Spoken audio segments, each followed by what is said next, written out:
आज का अपना टॉपिक है मूर परमाणु मॉडल जो है उसमें दूसरी धारणा क्या है।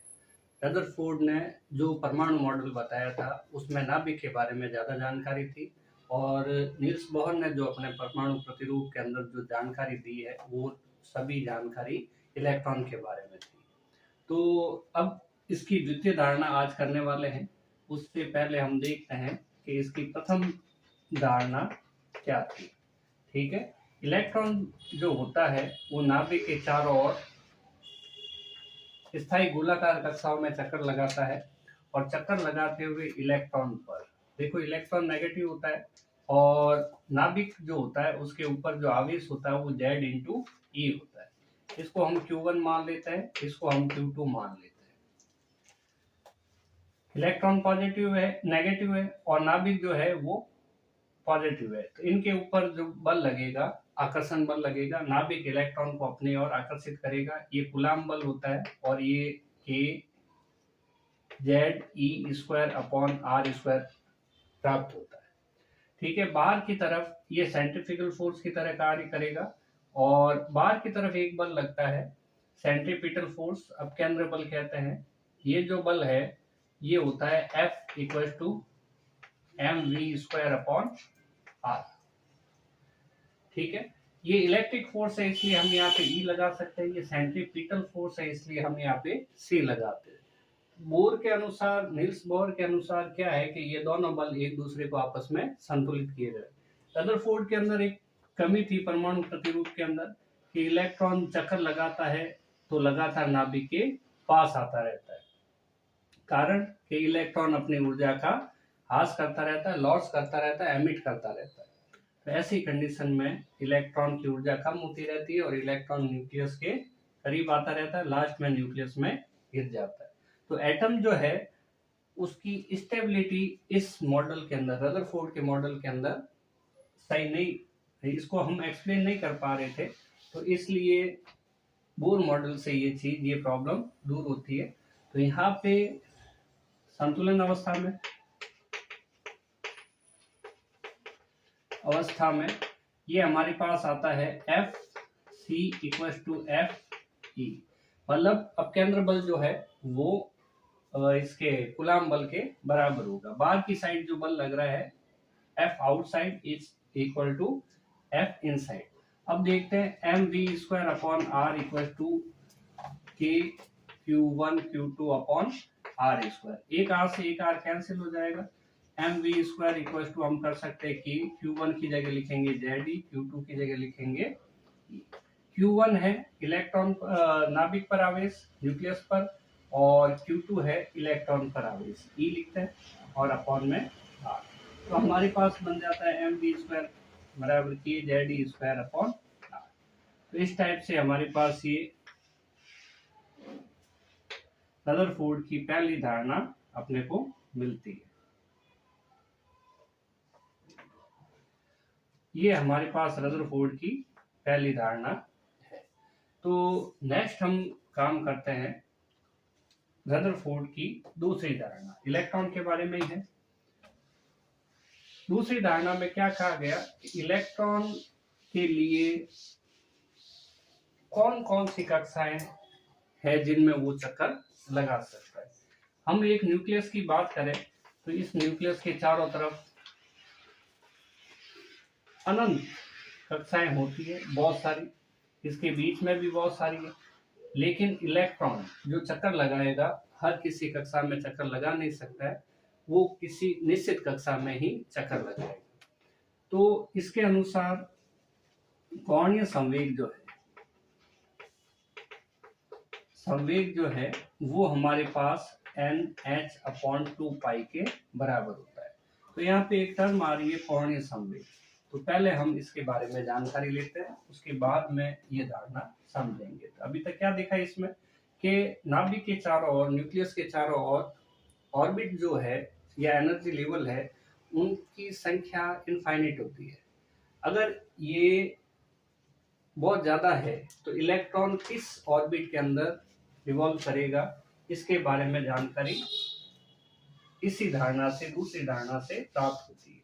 ये इसकी दूसरी धारणा है, लेकिन इसको समझने से पहले हमें ये समझना पड़ेगा कोणीय संवेग क्या है, एंगुलर मोमेंटम क्या है।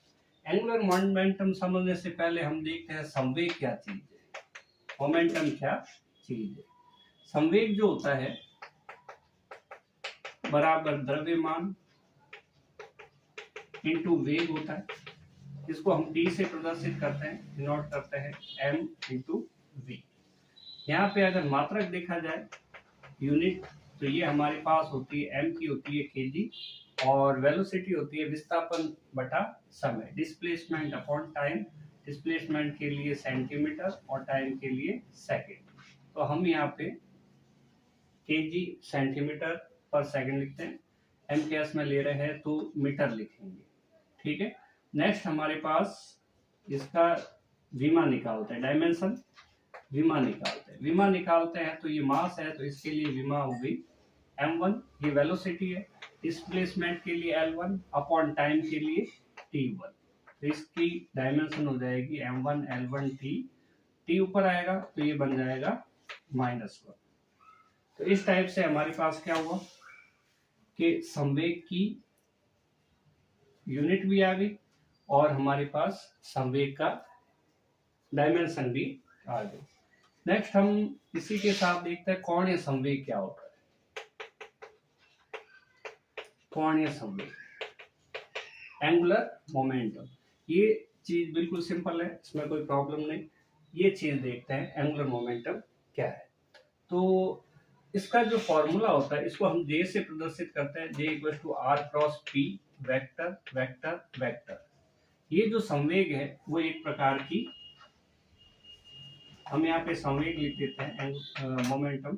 तो यहाँ पे संवेग जो है वो एक प्रकार की सदिश राशि है, वेक्टर क्वांटिटी है, ठीक है।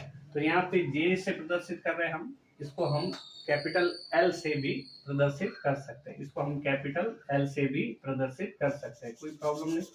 तो यहाँ पे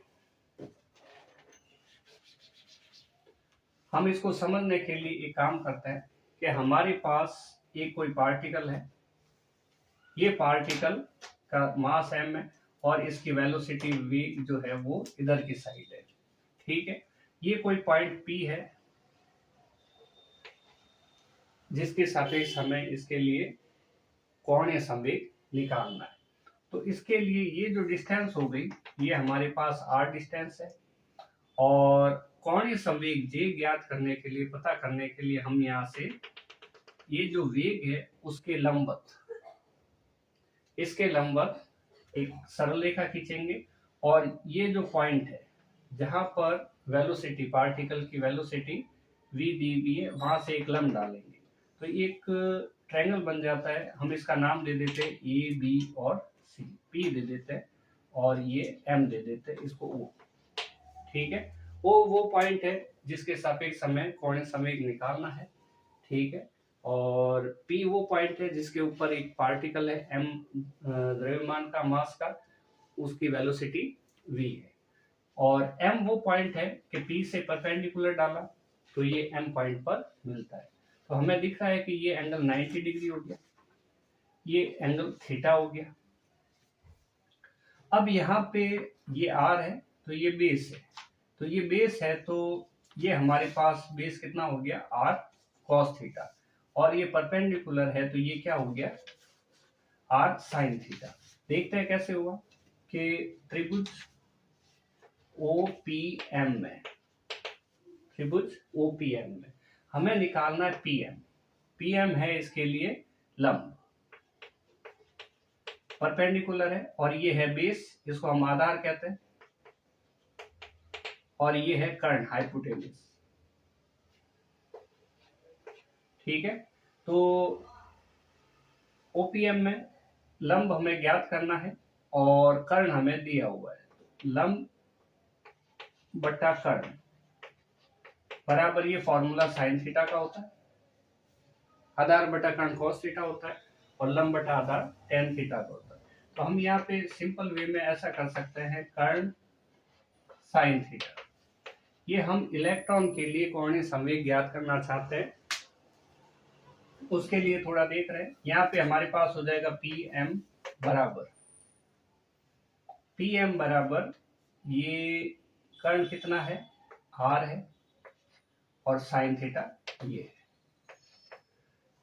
अच्छा, पी एम की वैल्यू हमारे पास आ गई आर साइन थीटा।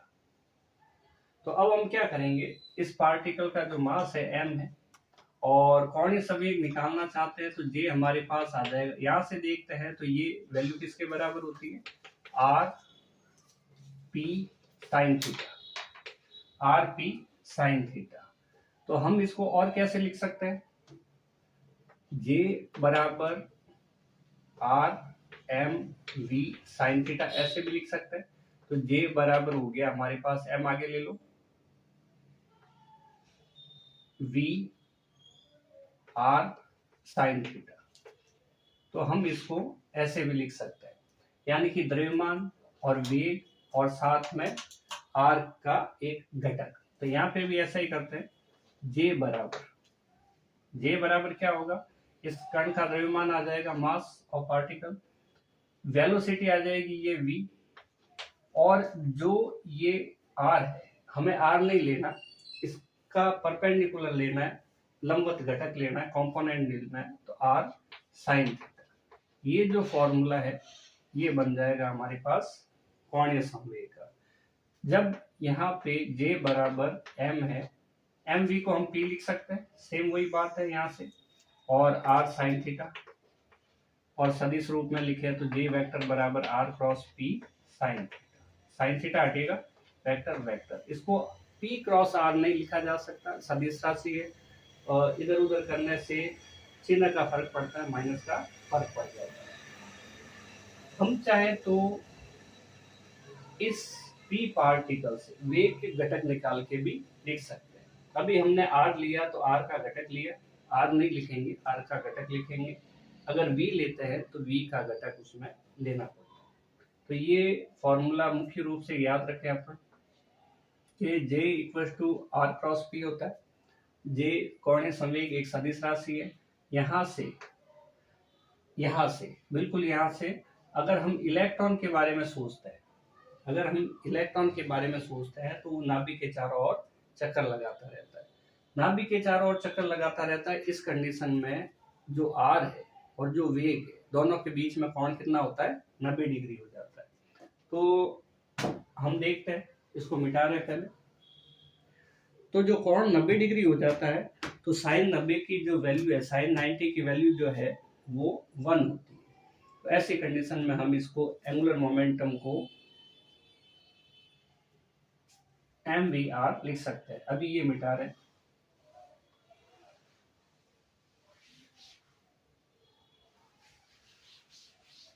हम बात करते हैं इलेक्ट्रॉन की, तो ये हमारे पास न्यूक्लियस है और ये इलेक्ट्रॉन इधर रिवॉल्व कर रहा है। ये Q1 इक्वल टू ZE, ये सपोज R है जो रेडियस है, और वेलोसिटी मान लो इधर की साइड है, तो इसका जो टेंजेंट होगा वो वेलोसिटी की डायरेक्शन को शो करेगा। तो रेडियस और टेंजेंट, त्रिज्या और स्पर्श रेखा के बीच में जो कोण बनता है वो हमेशा 90 डिग्री होता है। तो इस कंडीशन में हम क्या लिखेंगे, यहाँ थीटा इक्वल टू 90 डिग्री, और साइन 90 की जो वैल्यू होती है वो कितनी होती है, 1 होती है। साइन 0 होता है, साइन 90 1 होता है। तो हम लिखेंगे j equal to M V R into sine 90 की वैल्यू। तो j बराबर हो जाएगा हमारे पास एम वी आर।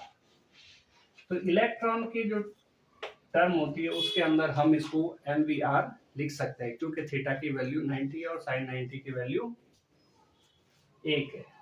अब इसको मिटा रहे हैं और हम कर रहे हैं बोर की दूसरी धारणा। बोर की दूसरी धारणा में क्या है कि ये जो कक्षीय कोणीय संवेग है, इसका मान, इसकी जो वैल्यू है वो एक फिक्स क्वांटिटी के बराबर आती है, और हम उसको डबल कर सकते हैं, 3 गुना कर सकते हैं, 2 गुना कर सकते हैं, इस टाइप से आती है। इसका मतलब ये जो चीज है वो क्वांटाइज है। अगर हम क्वांटीकरण का सिद्धांत देखें तो Q बराबर NE होता है। किसी भी वस्तु पर जो आवेश होता है उसकी मिनिमम वैल्यू जो होती है वो इलेक्ट्रॉन पर उपस्थित आवेश के बराबर होती है। फिर उसके बाद n इक्वल टू 1 2 3 4, ये होने के कारण ये वैल्यू डबल 3 गुना 4 गुना इस टाइप से होती जाती है, लेकिन कभी ये वैल्यू पॉइंट में नहीं आ सकती। देखेंगे अभी, पहले ये देखते हैं कि नाभिक के चारों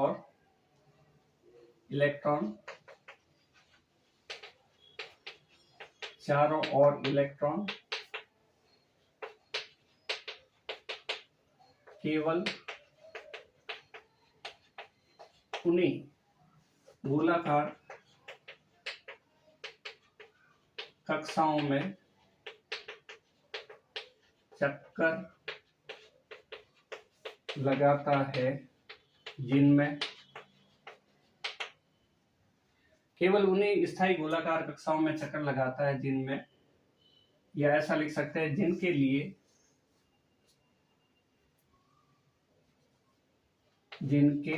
लिए कक्षीय कोणीय संवेग, मतलब एंगुलर मोमेंटम या ऑर्बिटल एंगुलर मोमेंटम का मान h/2 या इसका पूर्ण गुणज, मतलब इंटीजर का मतलब 1 से गुणा करो, 2 से करो, 3 से करो, पूर्ण संख्या धनात्मक होता है, पॉजिटिव, ये पूर्ण गुणज के बराबर होता है। इलेक्ट्रॉन केवल उन्हीं गोलाकार कक्षाओं में चक्कर लगा सकता है जिनके लिए कक्षीय कोणीय संवेग का मान h/2 या इसका पूर्ण गुणज को हम nh/2 भी लिख सकते हैं, nh/2, वेयर n जो है वो कितना है 1 2 3 4 5 लिखते हैं। अतः लिख देते हैं कोणीय संवेग या कक्षीय कोणीय संवेग बराबर ये हो जाएगा हमारे पास h/2। ठीक है, ये मिनिमम है। अगर इसको ज्यादा करें तो हम कर सकते हैं ऐसे nh/2। इसको देखते हैं, ये हमारे पास नाभिक है, ये प्रथम कोष, द्वितीय कोष, तृतीय कोष इस टाइप से, ठीक है। n equal to 1, n equal to 2, n equal to 3 और 4। तो इसके लिए जो वैल्यू है वो h/2 है। फर्स्ट ऑर्बिट के लिए, फर्स्ट एनर्जी लेवल के लिए एंगुलर मोमेंटम की जो वैल्यू है वो कितनी है h/2 है। सेकंड ऑर्बिट के लिए भी h/2 है, लेकिन सेकंड ऑर्बिट के लिए ये डबल हो जाएगी। थर्ड ऑर्बिट की बात करें तो वो भी h/2 है, लेकिन ये 3 टाइम्स हो जाएगी। फिर यहाँ पे 4h/2 हो जाएगी। तो इस तरीके से कक्षीय कोणीय संवेग, इसका फॉर्मूला भी अभी हमने किया है, mvr बराबर nh/2। तो ये बोर की दूसरी धारणा है। तो यहाँ पे हम क्या देखते हैं कि ये एक प्रकार से क्वांटाइज्ड है। h/2 की जो वैल्यू है, h प्लांक नियतांक है, वो कांस्टेंट है, और पाई की जो वैल्यू है वो 3.14 है, जो वो कांस्टेंट है। अगर ये कांस्टेंट है और इसकी जो वैल्यू है n टाइम्स बढ़ रही है, इसका मतलब ये क्वांटाइज्ड है। ये ठीक वैसे ही है जैसे चार्ज क्वांटाइज्ड होता है। ये है बोर की द्वितीय, सेकंड पॉस्टुलेशन, द्वितीय धारणा है। ये बोर की द्वितीय धारणा। यहाँ पे कौन सी चीज क्या है ये भी देख लेते हैं, डायग्राम की जरूरत नहीं है। यहाँ पे m जो है इलेक्ट्रॉन का द्रव्यमान है, इलेक्ट्रॉन का मास है, मास ऑफ इलेक्ट्रॉन, जो हमने लिखा था 9.1 × 10⁻³ kg अप्रॉक्स। v जो है इलेक्ट्रॉन का वेग है, वेलोसिटी ऑफ इलेक्ट्रॉन, जो हर एक ऑर्बिट के लिए अलग अलग होती है, और r है वो रेडियस है, n है इंटीजर 2, 3, 4, 5, 6। अगर हम यहाँ चाहें कि n की वैल्यू 1.5 ले, 1.6 ले, 1.7 ले, तो ये चीज पॉसिबल नहीं। h जो है वो है प्लांक नियतांक, प्लांक्स कांस्टेंट, जिसकी वैल्यू हम जनरली यूज लेते हैं 6.62 इंटू 10⁻34। ये जूल है और ये इंटू सेकेंड है, जूल इंटू सेकेंड इसकी वैल्यू है। और 1 जूल किसके बराबर होता है? 10⁻7 अर्ग। जूल को अगर अर्ग में कन्वर्ट किया जाए तो हमें 10⁻7 से मल्टीप्लाई करना पड़ेगा। अब यहाँ पे n की वैल्यू हम देख रहे हैं कि इंटीजर ही होगी, पूर्ण गुणज के बराबर होगी।